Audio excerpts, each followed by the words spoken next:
Assalamualaikum Mbak Hani. Waalaikumsalam, silahkan masuk. Baik, silahkan duduk Mbak. Terima kasih. Halo, selamat sore dengan Mbak Lila. Selamat sore ya. Halo Mbak Lila, bagaimana kabarnya Mbak hari ini? Kabarnya baik. Masya Allah baik, ya Alhamdulillah. Kalau boleh tahu, Mbak Lila ini mahasiswa atau sudah bekerja atau sudah bersuami? Saya mahasiswa Oh, mahasiswa. Iya. Mbak Lila mahasiswa mana? dari UIN Mataram. Oh, dari UIN. Kebetulan saya juga dulu alumni UIN ya. Mbak Lila, kalau boleh tahu asalnya dari mana ya? Saya asalnya dari Bima. Jauh ya Mbak ya, dari Iya. Bima ke Mataram gitu ya. Lumayan Mbak. Gimana pengalamannya Kak? Pasti seru ya. Seru. Pasti tambah banyak nih temennya, ada yang dari Mataram, Lombok Barat, Lombok Tengah, pasti Iya. seru banget kan? Mbak Lila, kalau boleh tahu hobinya Mbak Lila apa ya? Kalau hobi saya kurang ya. Tergantung mood saya kalau hobi itu. Lagi pengen aja gitu. Udah. Oh, jadi hobinya Mbak Lila tergantung mood gitu. Oke. Mbak Lila tadi kesini sama siapa ya? Sendiri. Oh, Mbak Lila sendiri. Mbak Lila sebelumnya pernah ikut sesi konseling atau pernah baca mengenai konseling atau pernah dengar konseling itu apa? Kalau ke konseling saya belum pernah, baru sekali ini kan. Kalau baca-baca cuman dari Google itu aja. Tadi berarti Mbak Lila dapat info tentang saya ini dari mana? Soalnya kan ini saya membuka buat membuka konselor gitu. Oh, kalau itu dari teman saya, ada teman sekelas saya. Oh, teman kelasnya bilang ini ada nih konselor dari ini gitu. Iya. Oke, baik. Sebelum kita sebelum kita masuk ke sesi konselingnya, saya mau menjelaskan ini tiga asas dari konselor. Yang pertama ada asas kerahasiaan, di mana nanti asas kerahasiaan ini masalah Mbak Lila hanya diketahui oleh saya dan Mbaknya sendiri. Yang kedua ada asas keterbukaan. Nanti Mbak Lila ngomongnya terbuka aja langsung, nggak ada yang dipendam gitu. Yang ketiga ada asas kesukarelaan. Mbak Lila datang ke konselor ini ada paksaan enggak dari orang atau ada tuntutan dari orang atau memang asalnya dari Mbak Lila sendiri yang mau. Sebelumnya posisi duduk kita udah buat Mbak Lila nyaman atau belum? Kurang nyaman. Oh ya udah, sekarang diperbaiki. Gimana deh nyaman? Sekarang udah nyaman. Oke, baik Mbak Lila.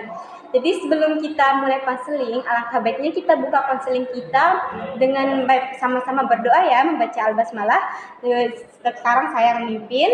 Sebelum kita mulai konseling kita pada siang hari ini, mari kita berdoa mulai. Bismillahirrahmanirrahim. Alhamdulillahirabbil alamin, arrahmanirrahim, maliki yaumiddin, iyyaka na'budu wa iyyaka nasta'in, ihdinas siratal mustaqim, siratal ladzina an'amta 'alaihim ghairil maghdubi 'alaihim waladdallin. Oke, Mbak Lila, kalau boleh tahu permasalahan apa yang buat Mbak Lila sampai ingin menemui konselor? Kalau bisa diceritakan silakan. Jadi gini Mbak, dulu itu saya punya cowok, kita udah pacaran lama, 2 tahun lah. Tapi cowok saya ini toksik, dia sering minta-minta gitu. Tapi hubungan kita ini nggak direstui sama orang tua saya. Kalau kita ketemu pasti kita ketemunya di luar tapi tanpa sepengetahuan orang tua saya. Kalau ditahu sama orang tua saya pasti saya diomelin sama ibu saya, sama bapak saya. Jadi saya di situ gimana ya? Kalau diomelin sama ibu sama bapak saya, habis saya ketemu sama cowok ini, pasti saya pusing mau ngurung diri gitu. Kayak itu dah Mbak. Mbak Lila pertama kali kenal sama cowok ini di mana? Terus lewat mana? Dulu kan masih zaman-zaman FB ya, belum ada Instagram itu dah. Ada mungkin tapi tidak tahu saya. Di situ pas SMA kelas 3. 3 SMA. Oke. 3 SMP. 3 SMP. 3 SMP. Iya, kita pacaran mulai dari kelas 3 SMP. Tapi di situ biasa-biasa aja, belum kelihatan toksiknya. Mm-mm. Berarti toksiknya mantannya Mbak Lila ini mulai kelihatan pas dari kelas berapa atau usia hubungannya dari usia berapa? Mau 2 tahun. Oh berarti pas udah akhir-akhir udah lama nih udah langgeng baru mulai kelihatan. kelas SMA kelas 1 udah dia kelihatan toksiknya. Oh. Di situ cowok saya dia kelihatan toksik karena di situ dia udah makin narkoba, udah judi. Makanya dia sering minta-minta ke saya. Gitu. Selain toksik yang seperti minta-minta atau memeras Mbak Lila lah ya dalam tanda kasarnya, toksik apa lagi yang dilakukan sama pasangannya Mbak Lila selain itu? Itu aja sih Mbak, dia sering minta-minta. Oke. Pernah nggak pacarnya Mbak Lila ini ngomong kasar atau melakukan kekerasan sama Mbak Lila? Kalau kekerasan dia enggak, cuman dia kasar ngomongnya itu. Kalau saya nggak tepati apa yang dia mau itu, makanya dia kasar. Gitu. Berarti kalau pacarnya Mbak Lila nggak diikuti nih kemauannya, terus di sana dia ngelakuin kekerasan atau maksudnya ngomong kasar gitu? Dia. Oh gitu. Kalau boleh tahu Mbak Lila sama pacar mantannya ini tinggal satu desa atau berbeda desa? Nah itu Mbak. Aku sama cowokku ini satu desa. Makanya kalau kita ketemu tuh susah. Terus saya takut dia takut ketahuan sama bapak sama orang tua. Ya, dan dia itu orangnya berani dia kalau ke rumah saya. Kalau dia saya nekat dia itu yang Mbak Lila takutin gitu. Terus sekarang setelah Mbak Lila kan posisinya sudah berhenti nih sama cowok nih. Sekarang gimana tanggapan ibunya Mbak Lila pas Mbak Lila udah tahu kalau udah berhenti sama cowok tuh? Dia udah nggak terasa was-was juga. Kan pas itu ibu saya sama bapak saya was-was kalau saya keluar rumah karena ada cowok itu. Terus? Jadi setelah Mbak Lila udah nggak sama cowok ini, jadinya ibunya nih merasa aman kalau anaknya udah nggak sama dia. Tapi sebelum itu Mbak Lila saya pengen tahu, setelah Mbak Lila udah berhenti sama cowok nih, itu udah beneran berhenti atau cowok ini masih ada masih ada cara ngejar-ngejar Mbak Lila lagi kayak tuh gimana? Masih Mbak, dia kalau lihat saya pacaran sama orang lain dia nggak nerima. Terus? Dia selalu ngebantah dah di cowok baru saya ini. Dia selalu bilang, jangan kamu pacaran sama Lila ini. Pokoknya Lila itu cuman sama saya doang katanya. Oh berarti cowok ini siapapun temennya Mbak Lila pacaran dia bakalan ngomong kalau Mbak Lila ini tetap pacarnya dia ataupun dia bisa menjelek-jelekan Mbak Lila ke pacar selanjutnya gitu. Itu dia. Kalau boleh tahu kan tadi Mbak Lila sempat bilang ya kalau pacarnya ini dia menggunakan narkoba gitu. Mbak Lila tahu pacarnya ini pakai begituan sejak kapan atau tahu dari pas awal hubungan? Saya tahu dari temannya. Dulu itu pernah kan saya cari tahu kenapa sih cowok saya ini sering-sering minta gitu. Terus dikasih tahu sama temennya, gini ya cowok kamu saya kasih tahu tapi jangan kasih tahu temen cowokmu katanya. Cowokmu tuh pakai narkoba katanya. Saya kaget dong, berarti dia sering-sering minta karena dia pakai ini, saya bilang. Itu alasannya ya kenapa dia minta-minta cowoknya. Oke, sekarang saya juga pengen tahu nih, pas Mbak Lila putus sama cowok nih, itu benar-benar Mbak Lila yang mutusin atau ada bantuan dari orang tua? Gimana supaya Mbak Lila ini terbebas gitu dari cowok ini? Ada bantuan orang tua yang yang dia lakuin atau gimana? Kalau itu tekanan dari orang tua saya masih mempunyai rasa cinta sama cowok ini. Tapi karena dari orang tua saya harus ninggalin cowok ini. Tapi tetap ketemu sekali-sekali gitu, nggak terlalu kayak dulu gitu. Oke. Sekarang sampai sekarang masih sering ketemu atau udah nggak pernah sama sekali? Udah nggak pernah sama sekali, soalnya cowok itu sekarang itu dia udah nikah. Oh, udah nikah. Oke, udah nikah. Sebelumnya Mbak Lila, saya boleh tahu apakah dalam hubungan Mbak Lila orang tua Mbak Lila ini ikut serta gitu cara untuk memisahkan Mbak Lila dengan pasangannya? Sering, Mbak. Dulu tuh dia kan sering ambil HP saya, cengin saya, sering bapak saya lapor, tapi di situ dia masih umur 18-an dah. Kan di situ belum bisa di ini kan, baru bisa di rehab itu aja. Kemarin pas 2023 dia udah umur 20 tahun kayaknya. Bilang mungkin. Di situ dia ambil HP saya. Terus saya kasih tahu ibu saya, bapak saya, dan di situ kita udah nggak ada hubungan.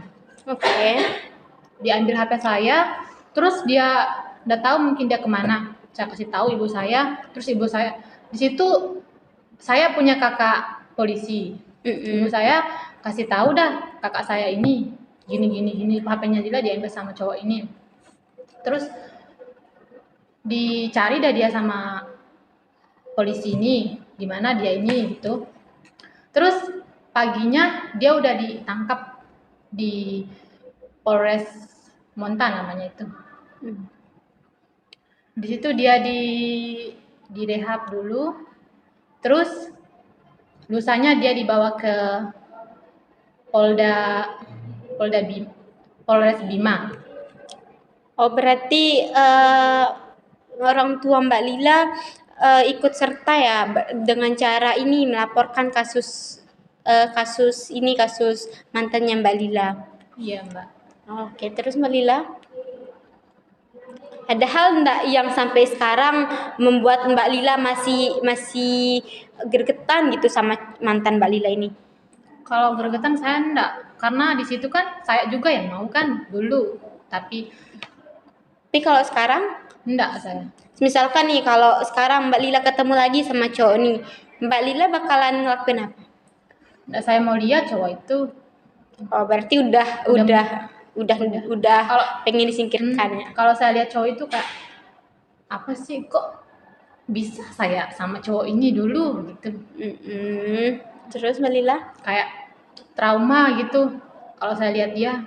Oh, jadi Mbak Lila trauma nih atas kejadian yang menimpa masa lalu Mbak Lila. Seperti kan di sana Mbak Lila bilang kalau Mbak Lila sering diporotin gitu, dia juga sering pakai narkoba gitu kan, itu yang membuat Mbak Lila trauma. Oke. Sekarang saya tuh takut kenal cowok karena trauma saya pada masa lalu, takut kenal cowok sekarang. Oh, jadi ketraumaan Mbak Lila nih yang membuat Mbak Lila sampai datang menemui saya gitu. Saya mau minta sama kedatangan saya di sini, saya mau minta tolong sama ibu, gimana saya caranya menghilangkan rasa trauma saya terhadap mantan saya dulu. Oke Mbak Lila, dari apa yang Mbak Lila ceritakan tadi, saya dapat menyimpulkan kalau Mbak Lila ini benar-benar masih trauma sama masa lalunya. Mbak Lila masih pengen gitu bahagia ke depannya gitu. Mbak Lila pengen gimana sih caranya masa lalu itu tidak berdampak lagi ke masa depanku gitu. Oke Mbak Lila. Sebenarnya langkah awal yang Mbak Lila ambil itu sudah tepat sekali. Mbak Lila sudah berani keluar dari hubungan toksik tersebut. Dan langkah kedua dari saya yaitu Mbak Lila cukup melakukan hal apa yang membuat Mbak Lila senang. Mbak Lila melakukan aktivitas yang bermanfaat, Mbak Lila melakukan hal-hal yang berguna gitu, seperti misal Mbak Lila lebih rajin olahraga biar kesehatannya Mbak Lila tetap terjaga gitu, karena olahraga juga kan bagus nih buat kesehatan mental. Terus sekarang saya bertanya lagi nih, Mbak Lila masih di dalam lubuk hati Mbak Lila yang paling dalam, Mbak Lila masih punya rasa sakit hati atau kecewa atau ada hal yang belum bisa Mbak Lila maafkan dari mantannya Mbak Lila? Masih saya kecewa sama Mbak. Oke. Tahap selanjutnya sini saya akan melakukan relaksasi Mbak Lila. Jadi nanti Mbak Lila silakan pejamkan mata. Nanti Mbak Lila cukup ikuti instruksi dari saya ya. Oke. Silakan sekarang Mbak Lila tutup mata. Mbak Lila cukup dengarkan saya. Mbak Lila jangan ngomong apa-apa. Oke, sekarang saya akan lakukan proses relaksasi. Sekarang Mbak Lila tenang, setenang-tenang mungkin. Mbak Lila sampai merasa benar-benar tenang. Sekarang ikutin instruksi dari saya. Mbak Lila tarik nafas, buang, tarik nafas lagi, buang nafas, tarik nafas lagi, buang nafas. Sampai benar-benar merasa tenang. Diulangi sendiri ya, sampai instruksi dari saya selanjutnya.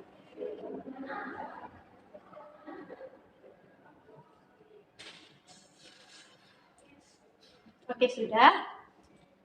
Sekarang Mbak Lila bayangin, Mbak Lila ada pada situasi yang dulu yang buat Mbak Lila trauma.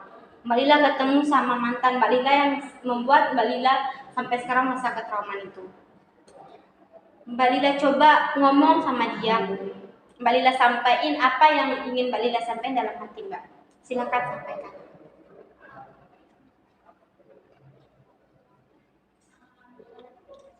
Oke, kalau sudah, Mbak Lila bilang sama cowok itu, Mbak Lila bakalan gak pernah ketemu lagi sama cowok itu di versi manapun. Mbak Lila udah ikhlaskan semuanya. Mbak Lila sudah memaafkan semua perilakunya. Mbak Lila sudah mengampuni semua kesalahannya sama Mbak Lila. Oke, Mbak Lila benar-benar tenang. Maafkan dia. Mari membuka lembaran baru. Mari menjadi orang yang lebih baik lagi. Sudah, pengalaman yang dulu sudah cukup sampai situ aja. Nggak usah dibawa ke masa depan. Mbak Lila maafkan dia. Mbak Lila fokus lagi. Fokus. Ngomong sama dia. Apapun yang ingin Mbak Lila bilang.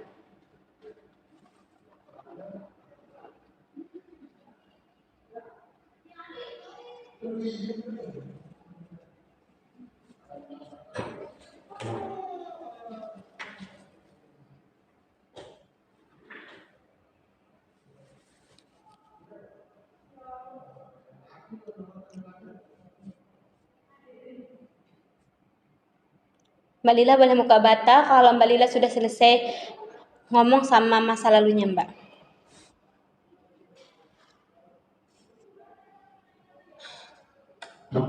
Gimana? Tenang. Mbak Lila sudah belajar memaafkannya. Mbak Lila sudah memaafkannya. Jadi nanti kalau Mbak Lila mendapatkan cowok yang ranahnya ke toksik, Mbak Lila langsung cut aja, langsung hindari. Soalnya nanti takutnya berkelanjutan trauma part 2-nya. Oke, Mbak Lila, cukup dipahami penjelasan dari saya. Tadi kan setelah melakukan relaksasi, Mbak Lila merasakan tenang. Mungkin itu aja ya sesi konseling kita pada siang hari ini. Terima kasih Mbak Lila. Semoga apa yang saya berikan tadi bisa Mbak Lila jadikan motivasi, Mbak Lila jadikan semangat lagi buat kedepannya. Baik Mbak Lila, untuk lebih barokahnya kegiatan kita pada siang hari ini. Untuk itu mari kita sama-sama melapaskan hamdalah. Alhamdulillahirrabbilalamin. Oke, terima kasih Mbak Lila. Sampai ketemu lagi.